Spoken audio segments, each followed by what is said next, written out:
Have you ever noticed that in order to get what you want, it always seems like you have to sacrifice something else you want in order to get it? You're not the first person to be troubled by this. Philosophers have been struggling with this problem for thousands of years.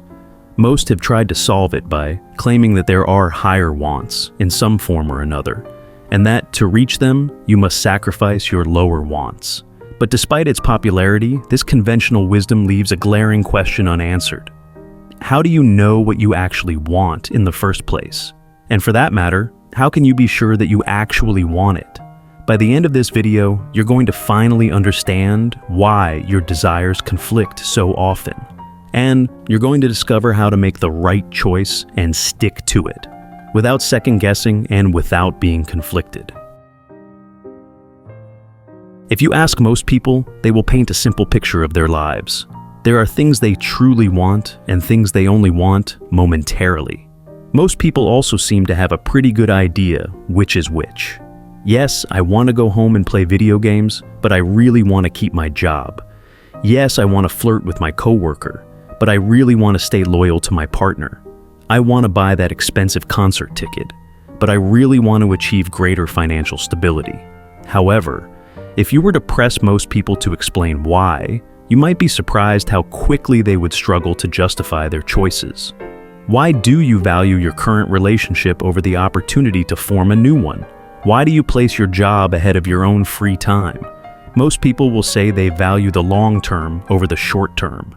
Most people will also say that they avoid making choices they expect to regret later. But the truth is, things are not so simple. While it may be that a week later you'd regret finding that expensive concert ticket on your credit card bill, it also might be that you would regret not going. Or, if you went, you might deeply enjoy it, and at some point you might find yourself feeling glad you decided to go. When we are presented with conflicting desires, our instinct is to minimize one of them and elevate the other. It is, in essence, to pretend that we don't really have conflicting desires at all. You don't really want to go to that concert. You don't really want to flirt with that coworker. You don't really want to leave work and go play video games. Your mind is just playing tricks on you. But of course, you do really want those things. You really are conflicted. You're just choosing one life over the other, or at least trying your very best to. But why? How do you know you're right? How are you so sure there are fake desires and real desires? And even then, how exactly do you know you're pursuing the real ones and foregoing the fake? I'm going to tell you what nobody has ever told you before about conflicting desires, but brace yourself. It's something that will shake the foundations of your life, and you may never be the same once you discover it.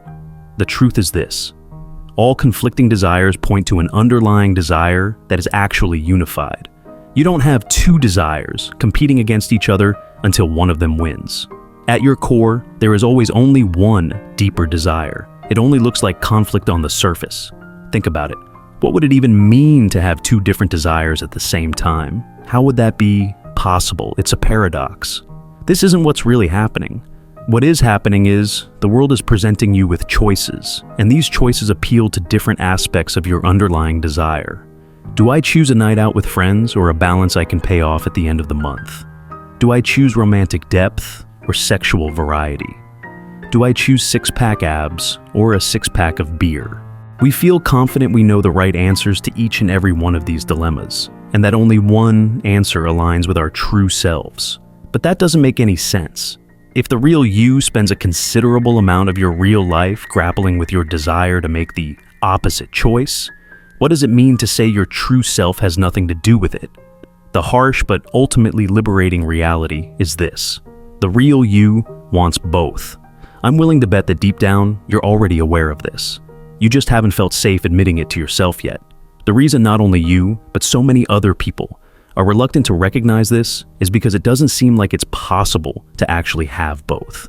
And, at least in the most immediate sense, this is often true. Can you keep your current relationship healthy if you don't choose loyalty? Very likely not. Can you spend all day on the couch, eating junk food, and also get in the best physical and financial shape of your life? No. But to ask these questions is to misunderstand the point. Your conflicting desires both point inward to a different, deeper desire beneath. that you still haven't identified. If you're constantly choosing between having fun and being financially responsible, it doesn't mean that you are conflicted about what you want. It means that what you want is a life where you can buy that concert ticket, or go out with your friends, and not have to worry about any serious financial consequences. If you find yourself struggling with the desire to flirt with other people, and the urge to get involved with them, it means you're not satisfied with your current relationship, and you want things to change, some way or another. If you keep struggling to make healthy choices, and you keep falling off the wagon, it means you just want to feel like yourself again. Healthy, worthy, and free to enjoy life, all at the same time. This tool is a secret weapon, and it is exceedingly powerful. Any internal conflict can be reframed and much better understood in this way. Rather than criticize yourself for being weak or for having no resolve, ask yourself, what if I want both of these things? And is there a world in which I might be able to combine them? The more you do this, the more you're going to feel a sense of power grow inside you, because you're going to realize how good life can be. In fact, it won't be a realization at all. It'll be more like you are remembering. You're remembering the open excitement of a life where you're not hedging your bets, when you're just living freely instead of entrusting all your choices and thoughts and behavior to some kind of plotted out system that has already determined all your yeses and all your nos in advance. We're all born with an innate sense of purpose and desire. We start out highly motivated and totally unconfused about what we want out of life. But then, along the way, something slowly changes. We stop trusting those instincts once we get burned too many times. Our ideas get rejected. We get punished for our actions. We start being given new desires, new purposes that other people tell us we're supposed to have. And gradually over time, we start to believe what they're telling us. But here's the thing. Our true nature never goes away. We can never truly stop wanting the things we wanted from the beginning. Those fundamental spiritual instincts can't be erased. They can only be smothered and suppressed. And no matter how far down we've pushed them, or how long we've kept them there, they show up in our everyday lives, even if we don't realize it. They show up when you're conflicted. When you're torn between two options life has presented you, that's your deepest self, subtly telling you there is a way you could be living if you'd only rediscover yourself once more.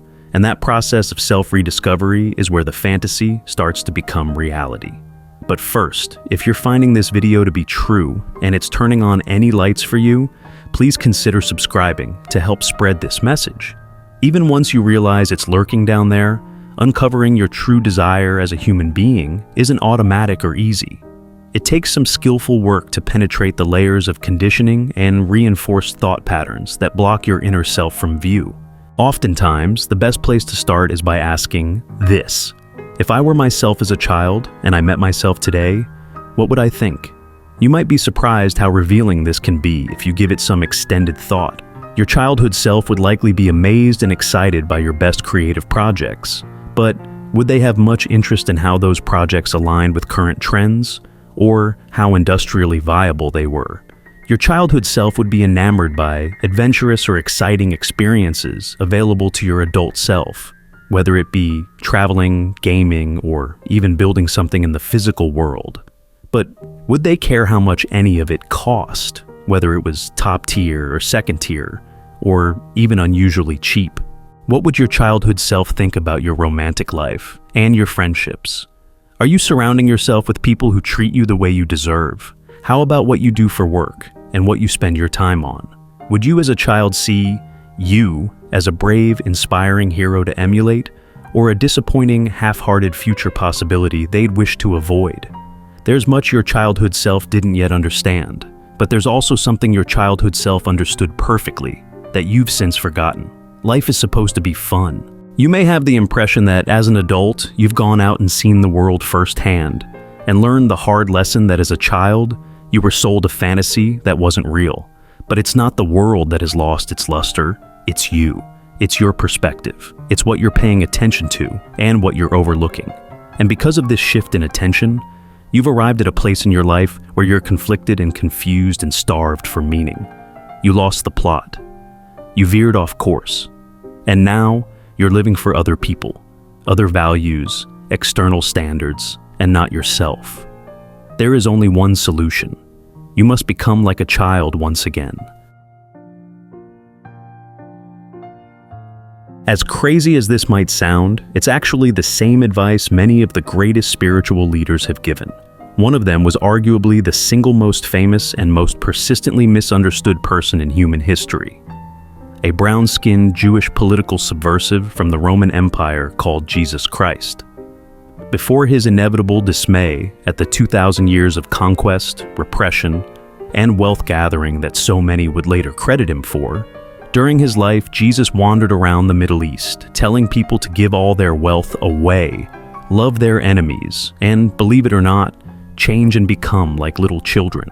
Though modern pastors like Joel Osteen presumably can't hear this over the roar of their private jet engines, the message was actually to defy social expectations, shed your material values, and revert to an open-minded innocence where anything is possible after all. Countless other religious figures and spiritual teachers have said more or less the same thing, and they too are generally met with the same whimsical reluctance by our society. We like the part where they make us feel powerful and important. We gloss over the part where they tell us our whole value system is upside down, and that what we call success is actually the road to spiritual bankruptcy. Does this mean you should give away all your possessions and live like a vagrant monk for the rest of your life? Not necessarily. But you should become like a child again and start building a life around what would make your childhood self most admire you. Start that big foolish project and finish it. Cultivate a playful approach to every situation. Don't take life too seriously, and take more seriously the importance of goofing around. And from this place, take an honest, relaxed look at your life and opportunities, and then choose what to pursue. And unlike before, you have no need to overthink it. You won't have any doubt, not tomorrow, not next week, not next month, not even a year onward, because maybe for the first time, you are fully aligned. There's nothing to be torn between because you're not pursuing something that is only half nourishing. You're seeking full nourishment. What would your life look like if it was fully nourishing creatively, emotionally, sexually, spiritually, romantically, socially, even philosophically and existentially, all at once? This is not deluded fantasy. This is as real as it gets. And of course, you are the number one most viable person to inhabit that life, because it's yours. It's the one you are called to by your innate self. So don't be intimidated if it seems implausible.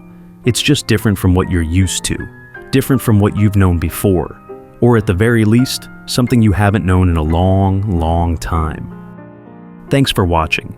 If you found this video useful, leave a like and comment, and please consider subscribing to help spread this message. We have much more to discuss. Until then, my friend, we will see you next time.